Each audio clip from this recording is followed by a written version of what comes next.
Barchaga salom do'stlar, sizlarмен tag'i sport жаңалықтары. Videoni бастамас бұрын арнаға тіркеліп, видеоға лайк басуды ұмытпаңыздар. Ең соңғы жаңалықтар тек қана бізде болады. Осы видео 150 лайк жинаса, тағы видео шығатын болады. Енді мұны бары біледі. Қазақ боксшы басындағы жағдайы туралы.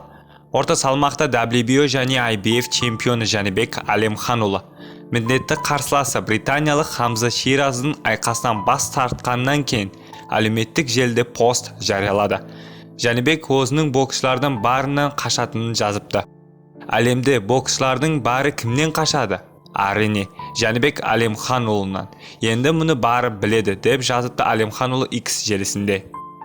Тайсон мен Джек Пол шулу айқастан кейін шеттелді. 58 жастағы атақты Майк Тайсон және блогер Джек Полға 24 күн жекпе-жекке шығуға медициналық тыйым салынды деп жазады. Еске салайық, 16 қараша Арлингтонда өткен кездесуде Тайсон 8 раунд қорытындысы бойынша Полдан төрешілердің шешімімен жеңілді. Тайсон 19 жылдан кейін рингке оралып, карьерасындағы 7-ші рет жеңілді. Пол болса биылдыққа 3-ші жеңісіге жетті. Сіздермен спорт жаңалықтар болды. Арнаға тіркеліп, видеоға лайк басуды ұмытпаңыздар. Ең соңғы жаңалықтар тек қана бізде болады.